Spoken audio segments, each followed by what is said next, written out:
Eu desejo saudá-los novamente com a paz do Senhor Jesus. Vamos abrir as nossas Bíblias no livro de 2 Reis, capítulo de número 5. Embora nós tenhamos lido do 1 até o 14, nós ficaremos apenas em alguns versos aqui do primeiro capítulo, do capítulo 5, melhor dizendo. Amém? Peço a você que fique com a sua Bíblia aberta, esteja com a sua Bíblia aberta. Eu vejo que algumas pessoas têm o costume de trazer uma caneta, um papel, um bloco de notas. Eu aprendi esse costume porque eu tinha muita dificuldade no aprendizado e a anotação me fazia lembrar daquilo que eu estava ali ouvindo. Então eu fiz disso um costume na minha vida. Sempre ando com um bloquinho de notas, sempre tomo nota daquilo que eu estou ouvindo. Não é para corrigir, não é para criticar a pessoa, é simplesmente para não perder aquilo que Deus está falando comigo. Então, fique com a sua Bíblia aberta em nome de Jesus e vejamos o que o Senhor tem a nos falar nesta noite. Eu fiquei muito preocupado quando resolvi pregar essa mensagem aqui, neste capítulo do livro dos Reis, porque eu não tenho muita habilidade com o Antigo Testamento. Mas o Senhor é bom, é aquele que dá sabedoria, é aquele que esclarece. E aí, o Senhor me fez lembrar de um tema: ilustres desconhecidos da Bíblia que marcaram o seu tempo. Ilustres desconhecidos da Bíblia que marcaram o seu tempo. E a primeira personagem que me veio à mente desse tema foi a menina desse texto aqui. Esse texto, quando a gente olha, a princípio, a maioria das pessoas que assim pregam nele sempre costumam abordar a cura de Naamã. Mas eu acredito que este texto tem muitas coisas para nós nesta noite. A menina que era escrava de Naamã. O título que eu dei a esta mensagem é A Menina Escrava que Era Livre. A menina escrava que era livre. Quando nós olhamos aqui para o livro dos Reis, e é importante que você entenda o contexto histórico aqui desse livro. Os livros históricos, eles possuem o propósito de apresentar a ação de Deus na história, sua soberania na vida do seu povo. A divisão aqui do livro dos Reis pode ser feita assim. Em primeiro lugar, você encontra a história dos dois reinos, desde o ano 850 até a queda de Samaria e o fim do Reino do Norte. O Reino do Norte é conhecido como Israel. A história do Reino do Sul, que é conhecido e chamado de Judá, desde a queda do Reino de Israel até a conquista e destruição de Jerusalém pelo rei Nabucodonosor. A história do Reino do Sul, que é Judá, ela dá início aqui desde a queda do Reino de Israel até a conquista e destruição de Jerusalém pelo rei Nabucodonosor, que era o rei da Babilônia em 586 a.C. O livro termina com a história de Gedalias como governador de Judá e conta como o rei Joaquim foi libertado da prisão na Babilônia. Podemos dividir, queridos irmãos, a história do livro dos Reis da seguinte maneira: primeiro temos o reino protegido, ou melhor dizendo, o livro dos reis, não, podemos dividir os livros históricos, esse conteúdo aqui que nós estamos dizendo, em os últimos dias de Davi e os primeiros atos de Salomão. É conhecido como o reino protegido, mas também tem uma segunda parte que é o reino enriquecido, que vai da dádiva, da sabedoria que Deus deu a Salomão, toda a organização do reinado de Salomão, toda a sua glória, do capítulo 3 do livro dos reis, capítulo 3 dos reis até o capítulo de número 10. E em terceiro lugar, nós temos o reino dividido. Nós podemos encontrar aqui no reino dividido a insensatez de Salomão, que vai até a vida de Jeroboão, dos capítulos 11 até o capítulo 14. E por último, dentro da divisão destes livros, a destruição desses reinos, tanto a destruição do reino de Judá, como a destruição do reino de Israel. São contextos, é um contexto histórico que faz sentido que nós saibamos isso aqui, quando nós estudamos a Bíblia. A divisão dos reinos é importante, porque essa história aqui engloba aproximadamente 400 anos, nos dois livros dos reis, até Judá, de Israel até Judá.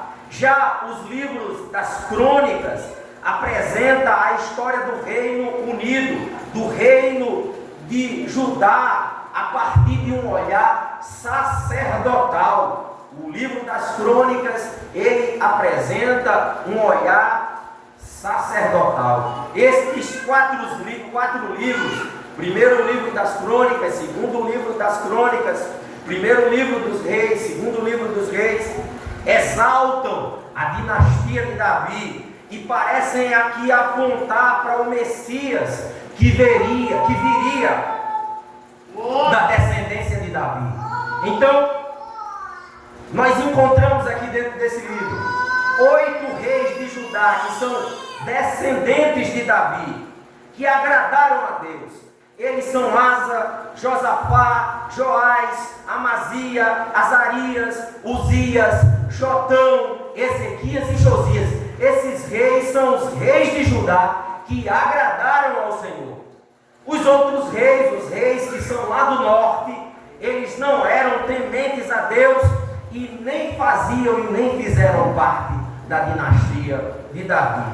Eliseu aqui, neste período, na história em que nós lemos aqui, ele era o profeta da atualidade. Em todos os períodos existia um profeta que era o profeta da atualidade, e nessa história ele não discriminava. O profeta que era o Eliseu, ele não discriminava qualquer pessoa que estivesse necessitada de um milagre. É tão interessante isso, que ele ajuda um general eminente. Eliseu ajudou um servo humilde a recuperar o seu machado e a voltar ao seu trabalho, e também julgou o seu próprio servo pela ganância do seu coração, que está aqui nesta passagem.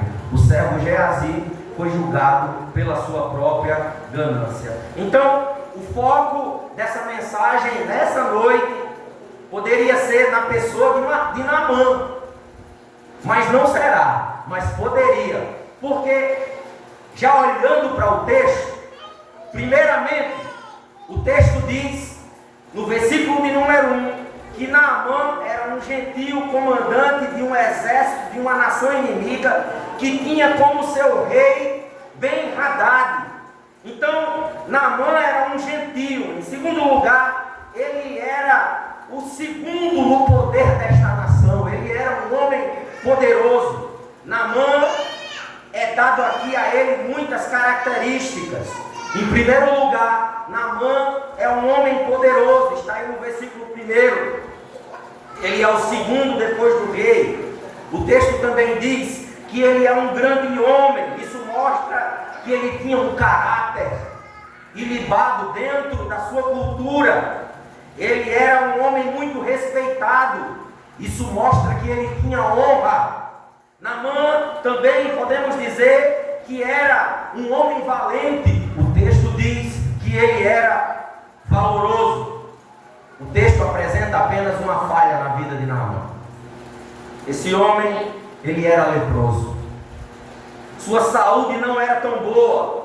Debaixo da armadura de Naamã tinha uma lepra que levava Naamã a cada dia mais próximo da morte. Naamã era doente. Porém, meus irmãos, eu peço a sua atenção ao entrar nessa mensagem. Nós não abordaremos aqui como ponto principal o profeta Eliseu, nem muito menos o grande general Naamã.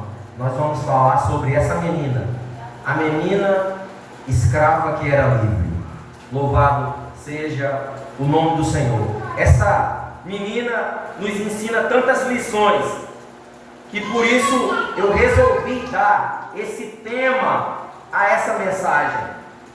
Uma pequena escrava israelita, uma menina sem tanta notoriedade no texto bíblico, mas que demonstrou coragem em proclamar a palavra do Senhor, mostrando que tamanho não é documento, meus irmãos. Então, a partir de agora, eu chamo a sua atenção, peço que você olhe para a palavra de Deus com muito carinho e vejamos 6 características dessa serva escrava que eu penso vai nos tirar do nosso conforto espiritual, vai nos tirar do nosso aconchego espiritual. Essa escrava nos mostrará que grandeza espiritual não está na fama, não está em ser reconhecido, não está no local onde se está, não está no status, ou até mesmo no reconhecimento. Grandeza é ser fiel ao Deus da Bíblia e à sua palavra. Então, vejamos a primeira característica desta menina. E eu chamo a atenção para a palavra de Deus, ao versículo de número 2. Olhe para a sua Bíblia, por favor. O texto diz, no versículo de número 2: tropas saíram da Síria e da terra de Israel, levaram cativa uma menina. Preste atenção nesta palavra: levaram cativa uma menina. A primeira verdade é que esta menina, Jéssica, ela entendeu, preste atenção, ela entendeu que tempos ruins não podem esfriar a nossa fé.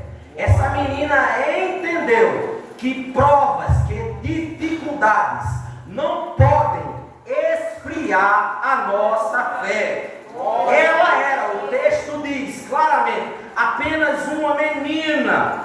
O texto hebraico diz que ela era uma jovem pequena, que ela era uma adolescente no máximo. Ela foi tirada de sua casa, com certeza debaixo de força, de muita pressão psicológica. Quem sabe esta menina passou pelo trauma de ver a sua família sendo morta. Quem sabe esta menina passou pelo trauma de ver a sua família sendo massacrada pela tropa inimiga, pelo exército inimiga. Mesmo que isso não tenha acontecido, já é por demais dolorido o texto dizer que ela foi tirada de sua casa, porque o texto diz que ela foi levada cativa, ela era uma escrava. A segunda coisa é que ela não estava, queridos amados irmãos, hospedada na casa de Naamã. Esta menina, preste atenção, ela não era escrava, ela não era amiguinha de Naamã, Naamã não era seu tio, Naamã não era seu amigo, ele era seu dono. Naamã era seu senhor, pois ela era uma escrava. escrava. O texto diz que ela era cativa, que ela era prisioneira de guerra. Ela não tinha amizade com Naamã, nem com a senhora. Ela não estava ali contratada, ela não tinha carteira assinada. Aquela menina não passava de uma insignificante escrava. Naquela casa ela era nada depois de ninguém. Ela, além disso, deveria servir a esposa do general. Ela era uma serviçal. Todo cuidado deveria vir daquela menina para sua senhora. Era ela quem pegava as roupas, era ela quem auxiliava no banho, era ela quem fazia os serviços braçais, que era parte da rotina, que era obrigatória daquela menina. Agora, com base no que temos aqui, com base no que eu disse, preste atenção, não nos é dito que essa menina estava passando uma crise de fé. O texto não diz isso. Ela não estava reclamando de Deus. O texto não diz isso. Pelo contrário, encontramos aqui dentro do texto uma menina cheia de fé, até porque as circunstâncias ruins da nossa vida deveriam nos levar para mais próximo de Deus. Meus irmãos queridos, minhas irmãs, eu sei que alguns aqui estão passando por cativeiros em sua vida, por perseguição, que abatem o seu ânimo espiritual e prejudicam até as suas vidas. Mas eu quero, como profeta de Deus nesta noite, dizer que esta prova, que esta luta não é para te matar. Aleluia! Talvez até a sua saúde espiritual esteja abalada, a sua vida mental esteja abalada por causa disso. Mas essa menina, diz o texto, que mesmo escrava e em sofrimento, ela se preocupa com a situação daquele general que havia prejudicado ela, que havia conduzido ela ali àquele lugar como uma escrava. Isso é muito tremendo, meus irmãos. Quando eu li esse texto, eu já chorei tantas vezes ao observar os detalhes. Talvez você se sinta abatido por estar distante da sua parentela. Eu acho que ela se sentia triste pelo seu cenário financeiro. Talvez você se sinta triste por as circunstâncias que lhe abatem. Mas não permita que a sua confiança no Senhor seja abalada nesta noite.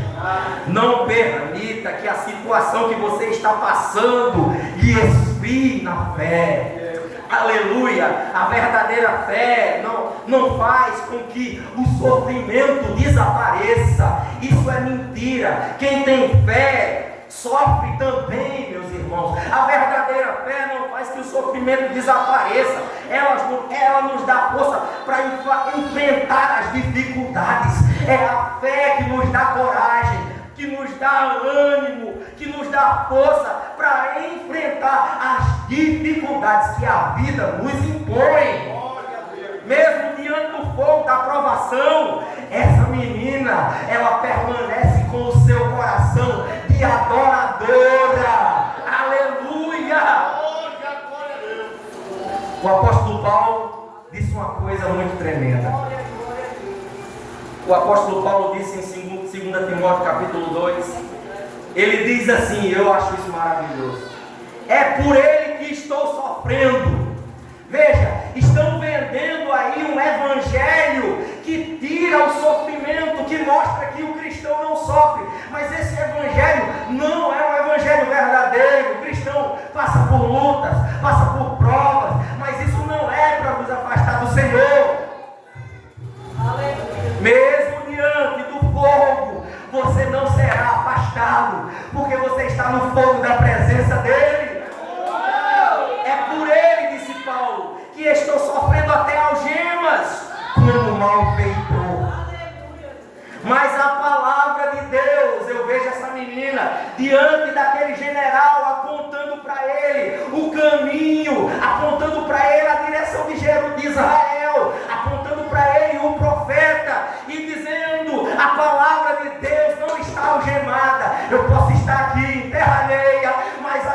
boca não está algemada, a palavra de Deus ainda é a mesma.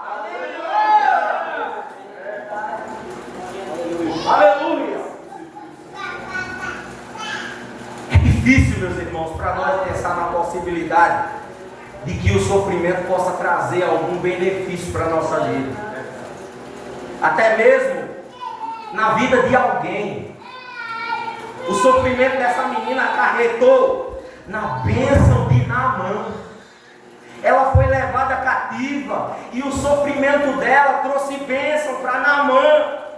Deus disse que Paulo era para ele um instrumento escolhido.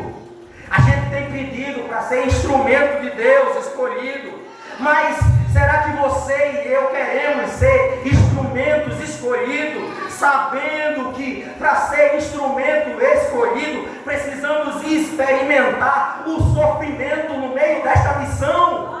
Porque Deus diz assim em Atos 9,16 para o apóstolo Paulo: pois eu mesmo vou mostrar a ele quanto deve sofrer pelo meu nome.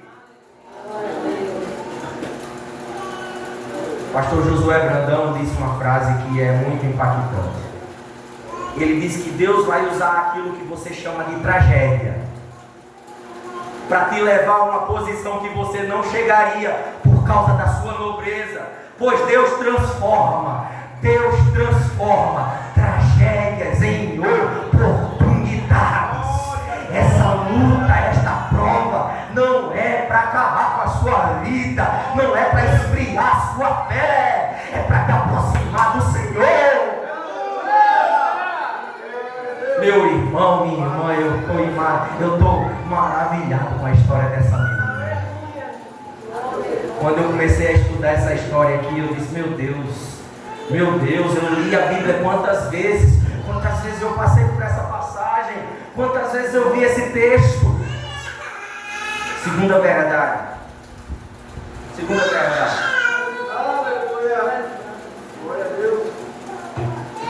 Ela entendeu, a primeira, que tempos ruins não podem esfriar a nossa fé.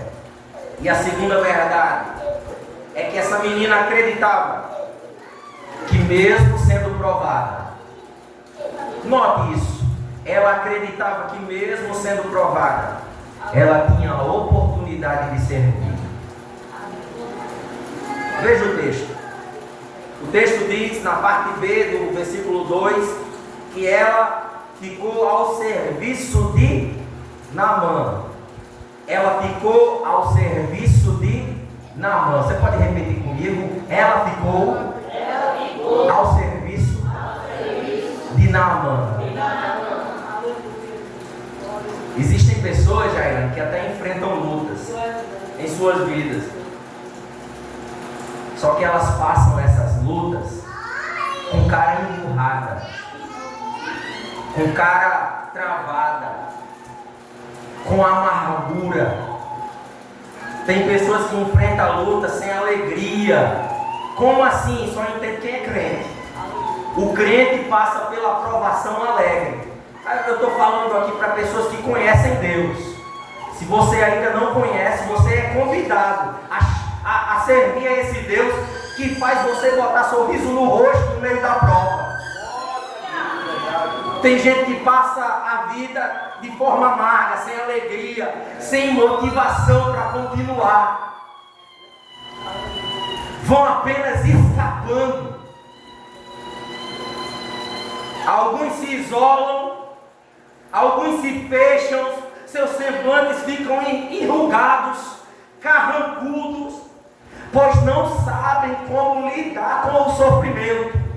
Ainda não entenderam como um crente lida com o sofrimento. O que me chama a atenção aqui na vida dessa menina foi a sua disposição ao serviço. Os escravos aqui, em qualquer cultura, não tinham a oportunidade de fala, sabe? Ela provavelmente, antes de se dirigir à sua senhora, ela primeiramente se mostrou disponível ao serviço. Ela se mostrou disponível ao serviço. Vivemos dias, queridos, que o simples de uma pessoa não atrai, é o serviço que impressiona. Não adianta você dizer que sabe fazer isso ou aquilo, é o serviço que impressiona, a maneira como damos testemunho, onde estamos servindo, como servimos, diz muito sobre quem somos. A maneira desta menina servir diz muito sobre quem ela era, porque a maneira como servimos abre as portas para nós falarmos. A maneira como esta menina servia abriu a porta para ela falar para sua senhora, porque ela era apenas uma escrava. Eu trabalhei por muitos anos como vendedor de sapataria, muitos anos. E os irmãos até perguntaram ali fora qual foi a sapataria que eu trabalhei. Eu não sei se foi Ed ou se foi Itamar. Acho que foi Ed. Mas uma coisa eu aprendi, Isabelle, nesses anos de vendedor de sapato. Foi que uma venda de sapato, para ser concretizada, ela precisa de humilhação, Joriana.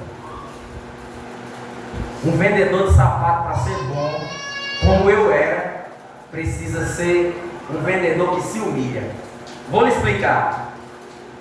Eu descobri, durante os anos que eu vendi sapato, que eu conseguia vender melhor quando eu me humilhava, quando eu me ajoelhava aos pés do cliente. Aos pés do cliente eu me ajoelhava, eu abria a caixa, aleluia, eu abria a caixa, mostrava o sapato embalado, fazia o cliente sentir o cheiro, ainda de joelho, eu ia lá no pé do cliente, não tão cheiroso, tirava a sandália, tanto de homem como de mulher, e o cliente assim meio cabreiro, como se dissesse, não precisa, porque estava com um chulé no pé, sei lá, alguma coisa. Eu dizia, não, eu vou tirar, eu de joelho. Mesmo assim, eu ia lá e tirava o sapato do pé do cliente, ou homem ou mulher, com muita gentileza. Eu não sentava de frente para a mulher, eu ficava aqui de lado, eu me ajoelhava, e eu ia aqui no sapato dele, tirava o sapato velho dele. Se fosse provar um tênis, eu tirava a meia, calçava a meia. A venda, para ser boa, tinha que ter humilhação. O serviço daquela menina deu a ela crédito para falar, porque aquela menina tinha um serviço que agradou aquela mulher. O serviço daquela menina marcou aquela mulher, que abriu a oportunidade dela falar sobre o profeta de Israel. Seu testemunho de vida, meu irmão, pode abrir porta e colocar você em lugares que eu não vou conseguir estar. A sua maneira de ser, a sua maneira de ser crente pode abrir portas e me colocar em lugares que eu não conseguirei estar. Deus tem dado nesses últimos dias capacitação aos seus servos. E Ele capacita com um propósito definido, sabe? Paulo diz assim em Efésios: Ele mesmo concedeu uns para apóstolos, outros para profetas, outros para evangelistas, outros para pastores e mestres, com vistas ao aperfeiçoamento dos santos, para o desempenho do seu serviço, para a edificação do corpo de Cristo.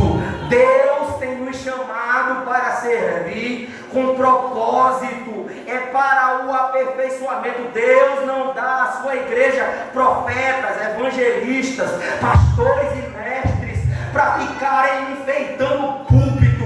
Ele dá pastores, mestres, evangelistas para o aperfeiçoamento dos santos, para o desempenho do serviço, porque é o nosso serviço que abre a oportunidade de nós abrirmos a nossa boca. Aleluia!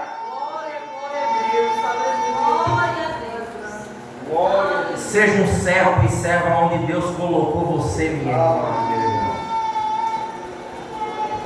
faça da melhor maneira possível. Não baixe o nível. Aleluia. Não diga como alguns: fulano faz assim, eu vou fazer também. Não. Seja diferente na regência do conjunto, no serviço da mídia, na recepção dos novos irmãos. Deixa eu abrir um parênteses aqui. Muitas pessoas, quando nós chegamos aqui, se apresentaram para o serviço, mas desistiram. Lembro que quando as mulheres fizeram o primeiro chá, quem lembra? O primeiro chá foi uma bênção.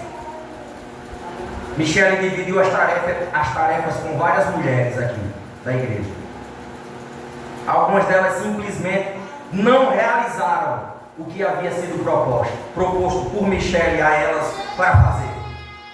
Como eu conheço minha esposa, eu vi em um determinado momento ela muito atarefada, sobrecarregada, fazendo tarefas que ela havia delegado para as irmãs fazer. E essas pessoas não se comunicaram dizendo assim: Michele, eu não vou fazer por causa disso, por causa daquilo. Elas simplesmente não fizeram. Não fizeram. Tempos depois, essas pessoas entregaram o seu serviço com a alegação de que Michele tomou a frente e fez o serviço. Se coloque no lugar dela. Essas pessoas queriam que chegasse o dia e o serviço que foi proposto a ser feito não tivesse feito. Mas Michele fez. Porque ela não está fazendo para homem. Quando você faz, você não está fazendo para Michele. Você não está fazendo para Billy Clay. Você não está fazendo para o Hélio, para Juliana. Quando você faz, você está fazendo para o Senhor. E aqui eu poderia entrar aqui e ficar aqui meia hora falando do serviço que eu faço para o homem, como quem faz para Deus. Mas esse não é o propósito da mensagem. Você pode até não ser pregadora, mas eu pergunto a você nessa noite, com toda sinceridade, eu pergunto para mim: seu serviço, sendo você um escravo como aquela menina, preste atenção nisso. Seu serviço, sendo você um escravo como aquela menina, lhe daria autoridade de abrir a boca para falar com a senhora como a menina fez?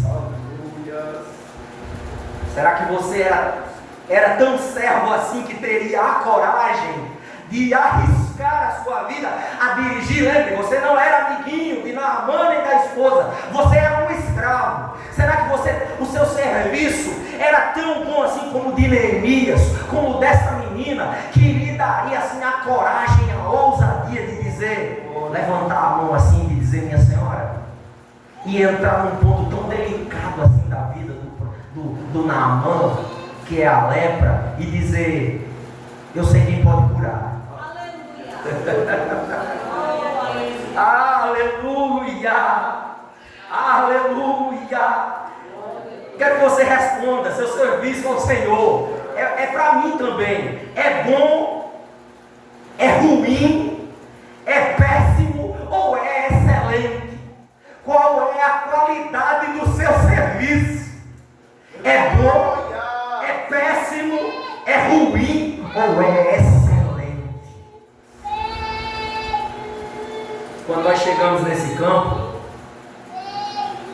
para passar para o terceiro ponto, quando nós chegamos aqui nesse campo, nós estávamos pensando se nós iríamos ou não ficar nesta congregação, na sede de Pinho. Nós estávamos refletindo. E aí um dia nós fomos ao culto, e a irmã que recebeu o Michele na recepção, olha que eu não estou citando nem nome, eu estou falando de ninguém aqui, eu estou dizendo o nome, está tudo no anonimato. A irmã que recebeu o Michele, eu poderia até citar, que é uma coisa boa, né? Eu não cito as coisas ruins, mas não vou citar não. Mas a irmã que recebeu o Michele na recepção, ela deu um abraço nela, daqueles que quase não solta. Ela nunca tinha visto Michele. Era um eu te amo e você é bem-vinda, em forma de abraço. pecado. Até hoje eles são nossos amigos. Glória a Deus. O que você acha que aconteceu? Quando nós chegamos em casa, Michele olhou para mim e disse: nós vamos ficar aqui nesse lugar.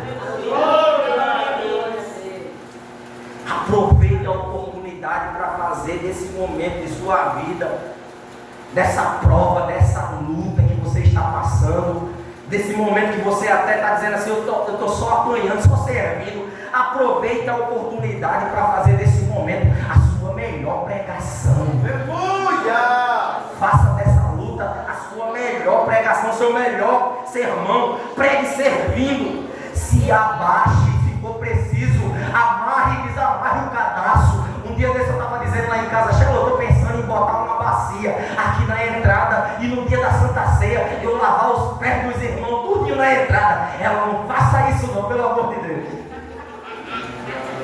Mas se for preciso, abaixe para servir, porque o Senhor está nos chamando para o serviço. Aleluia! Aleluia! Faça como quem faz para Cristo. Faça como quem faz para Cristo. Isso vai dar credibilidade de você abrir a boca e de pregar o nome de Jesus onde você quer, onde quer que você esteja. Paulo, escrevendo aos Colossenses, ele disse assim: servos, Colossenses 3, 22 e 24, obedeçam em tudo a seus senhores aqui na terra. Aleluia! Paulo está escrevendo: não servindo apenas quando estão sendo vigiados, visando somente agradar pessoas, mas com sinceridade de coração, temendo ao Senhor. Tudo que fizerem, façam de todo o coração, como para o Senhor e não para as pessoas. Aleluia! Sabendo que receberão do Senhor a recompensa da herança. É a Cristo, o Senhor, que vocês estão servindo.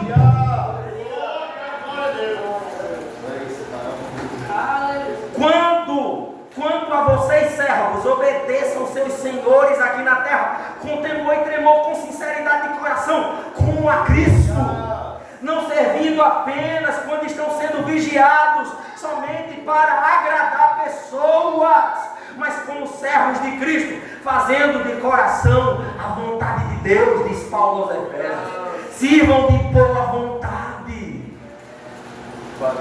como se estivessem trabalhando para o Senhor e não para pessoas. Ah, meus irmãos, isso é tremendo, meus irmãos.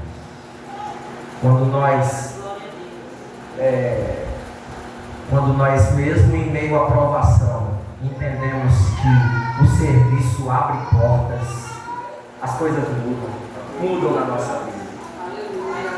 Vamos para a terceira verdade. E que coisa tremenda. Versículo de número 3. Olhe para o livro dos Reis, por favor. Eu pediria uma coisa para vocês aqui. Sempre que vier um pregador aqui, fique com a Bíblia aberta. Acompanhe, marque, anote. Isso é bom.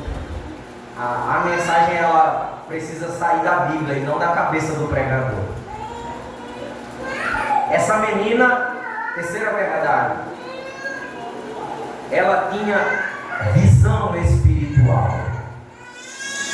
O texto do verso 3 diz assim: quem dera o meu Senhor estivesse na presença do profeta que está em Samaria.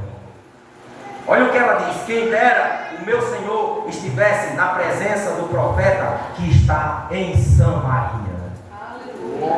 Essa menina tinha visão espiritual, Isabel. Veja que nível de visão ela tinha. Ela está aqui falando de um profeta que era um homem de Deus, versículo 8. Homem que não se encurvava diante dos grandes, porque quando Naamã chega lá na casa dele, o profeta não sai: opa, chega, entre, toma um café. Ele manda um servo, não vai nem lá na porta.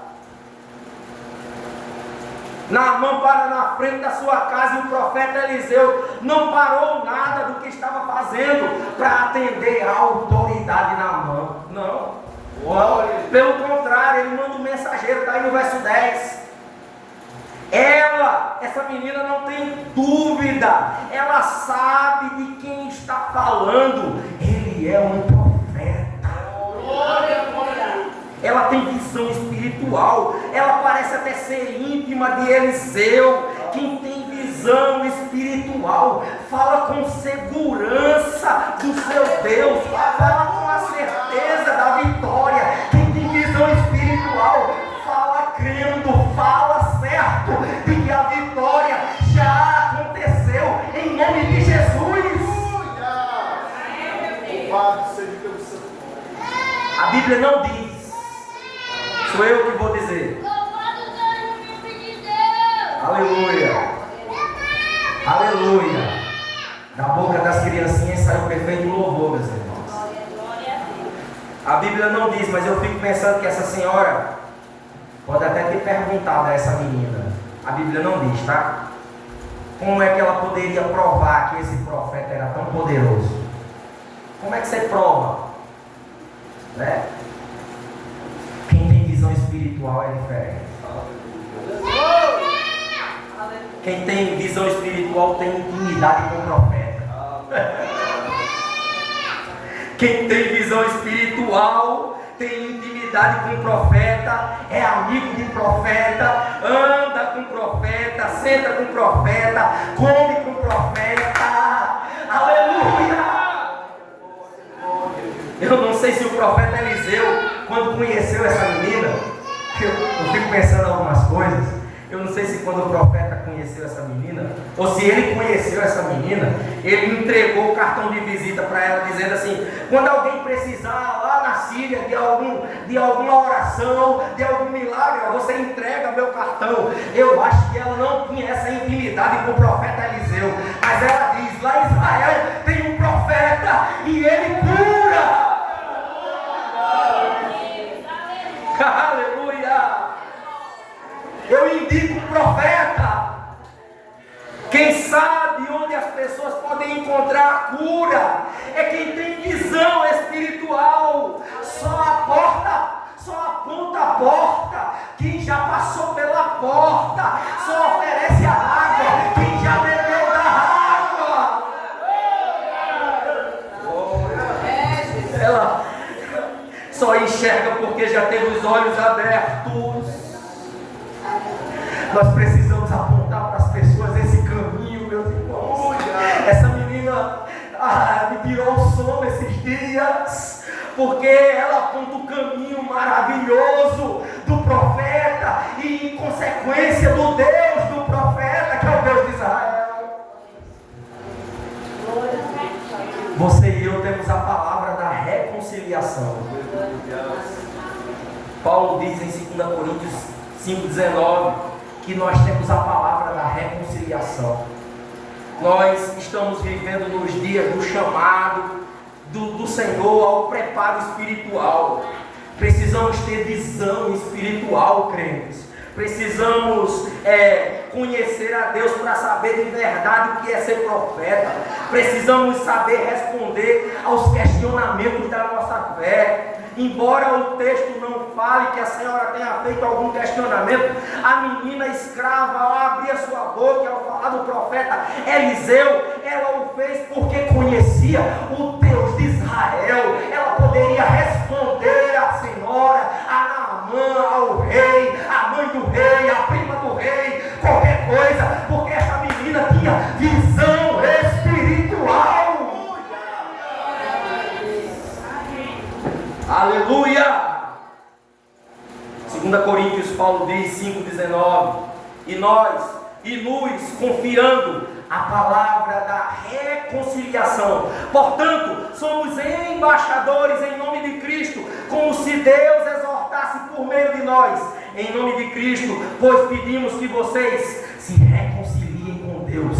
É você que aponta o caminho da verdade no céu para as pessoas. A serva israelita, ela sabia que no dia que Naamã estivesse frente a frente com o profeta Eliseu, ele não escaparia do encontro com Deus. Ela sabia, Jair, que no dia que ela dissesse, tem um profeta lá em Israel, Naamã nunca mais seria o mesmo. Aleluia. Quem tem um encontro com Jesus nunca mais foi o mesmo, nunca mais será o mesmo. Quem conheceu e quem encontrou Jesus é transformado. Aleluia. Será que você está entendendo o que eu estou dizendo? Dê um amém aí. Pelo menos para a gravação do Daniel aqui, que o Daniel está fazendo aqui, pareça que tem umas 4.000 pessoas aqui na nave da igreja. Dito isso, eu quero mexer com você novamente. Será que você tem coragem de convidar pessoas, hein, irmã Jéssica? Irmã Jéssica tem, a saírem de sua casa e virem aqui na igreja com a mesma convicção que essa menina teve? Ela teve a convicção de dizer: Naamã, vá lá em Israel, que lá vai ter cura para você.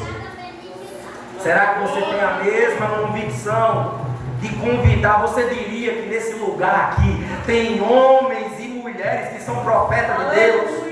Você teria coragem de abrir a sua boca aí fora e dizer: ali na igreja de Hortrangeira tem palavra de Deus, tem profeta de Deus, tem servo de Deus, tem cura, tem transformação, tem Deus que faz.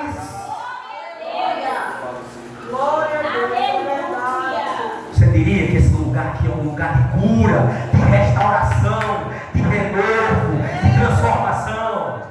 Você tem essa coragem? Eu acho que é tempo de abrirmos os nossos olhos espirituais, meus irmãos. É tempo de abrirmos os nossos olhos espirituais e percebermos o que Deus está fazendo. Vamos olhar pelos olhos de Deus, porque aos olhos dele tem porta aberta, tem cura, tem leproso entrando aqui sendo sarado, tem bêbado sendo liberto do vício, tem drogado abandonando a droga, tem prostituta abandonando a vida de prostituição, tem crente da língua grande diminuindo a sua língua. Tem, meu irmão, tem. Glória a Deus. A gente vem aqui nesse lugar às vezes achando que Deus é assim, a gente não sabe o que Deus pode fazer. Aqui tem surpresa, aqui é a casa dele. Quem é o dono deste lugar é ele. Não é o pregador, não é a mensagem, é o Senhor que faz. A mensagem, a palavra é dele, queridos.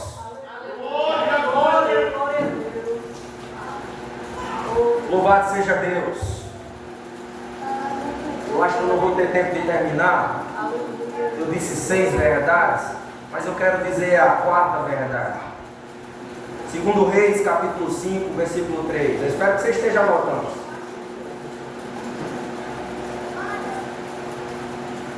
Deus é bom.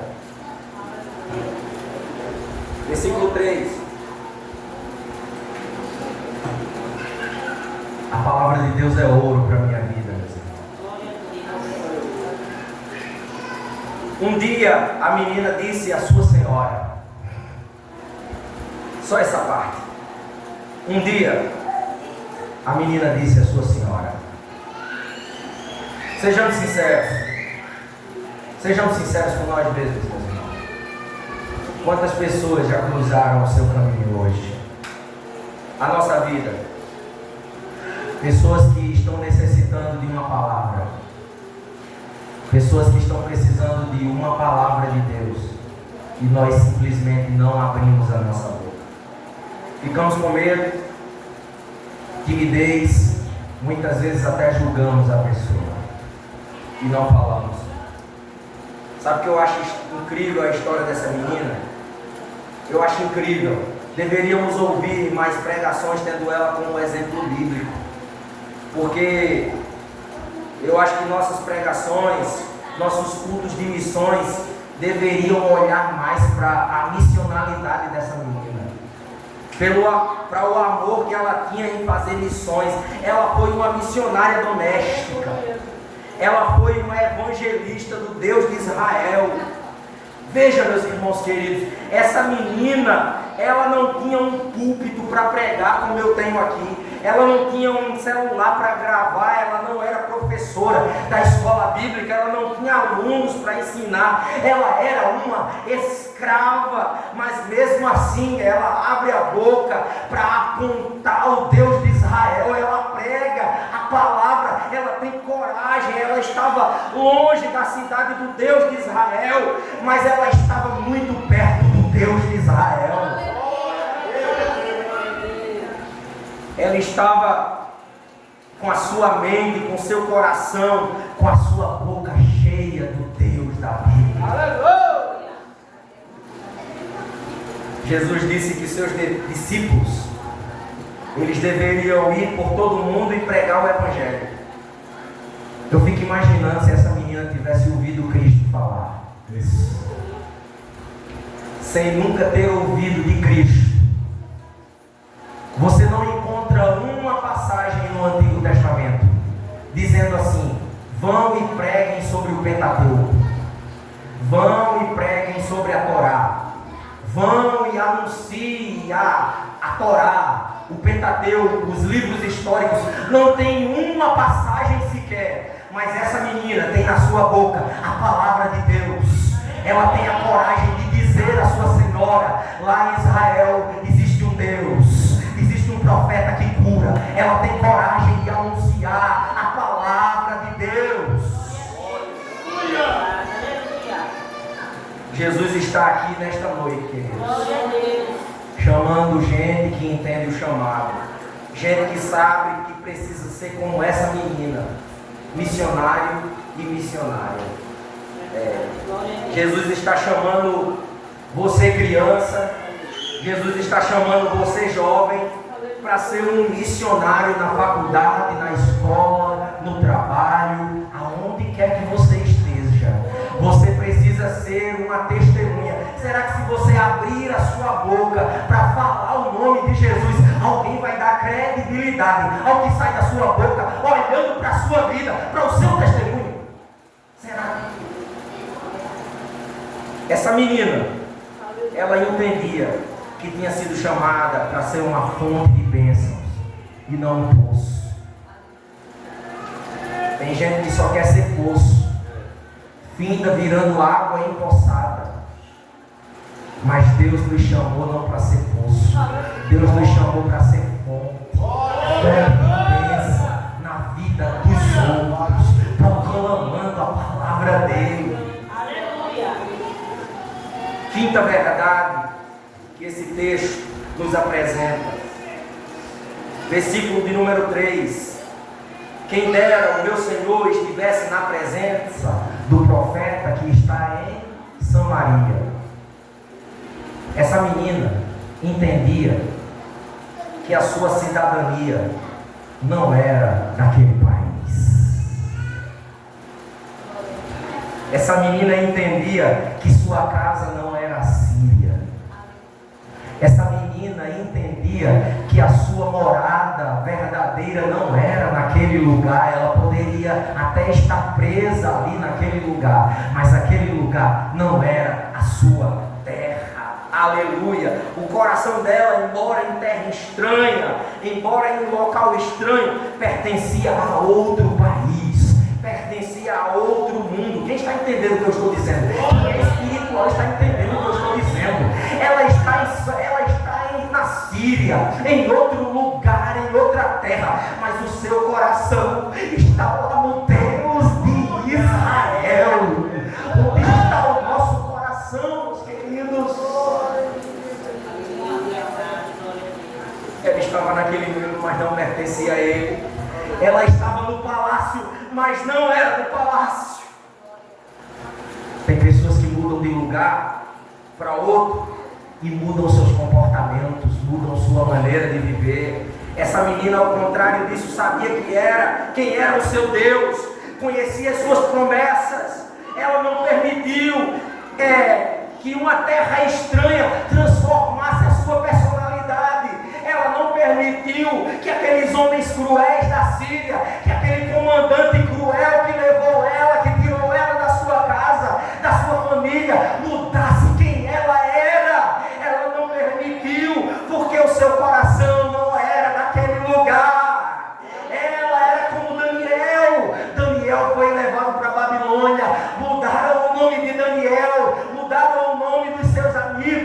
Ela era como Radassa. Mudaram o nome de Radassa, mas não tiraram o Deus de Radassa do coração dela.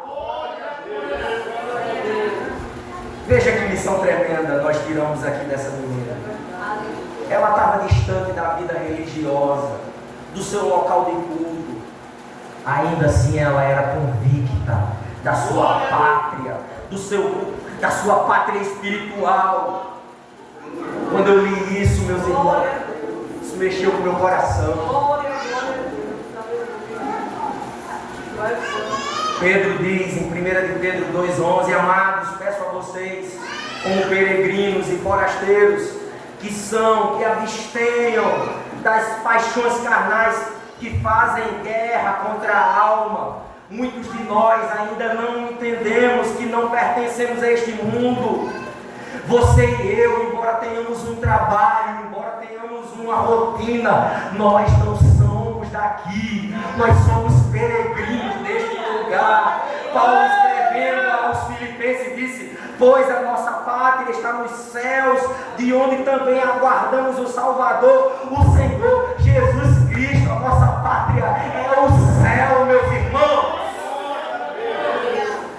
Em Hebreus 11 é nos apresentada uma lista dos grandes homens de Deus da história bíblica, e uma coisa marca a vida deles: eles morreram crendo, e mesmo não tendo recebido a promessa e vendo-as apenas de longe, essas promessas, está lá em Hebreus 11, eles se alegraram com elas, porque eles tinham uma expectativa. Qual? Hebreus diz assim, a partir do verso 13: todos estes morreram na fé, não obtiveram as promessas. Eu acho que agora dá para você dar uma glória aí.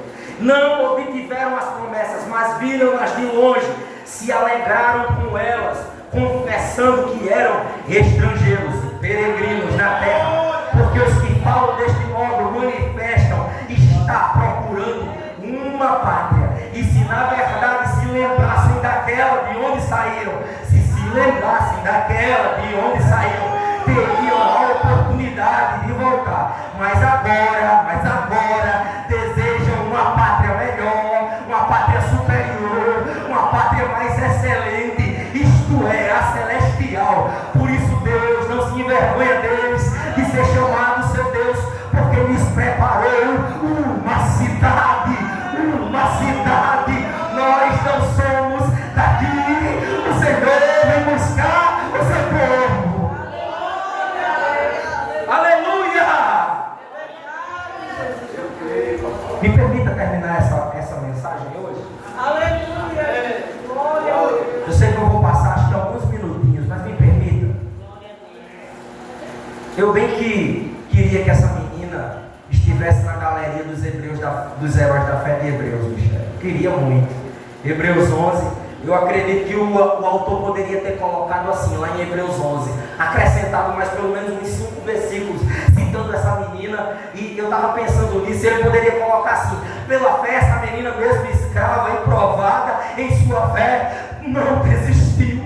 Pela fé, essa menina, mesmo escrava, não deixou de servir com excelência. Terceiro versículo que ele poderia ter acrescentado: pela fé, a visão espiritual dessa menina estava aguçada, ela via além. Pela fé, essa menina era uma missionária do Deus de Israel. Pela fé, ela sabia que sua pátria, que sua terra não era ali. Aleluia!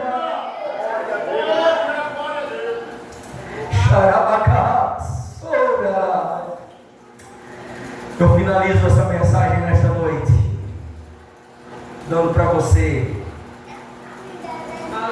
a sexta característica que eu aprendo desta menina. Essa menina escrava, ela mudou a história do seu inimigo.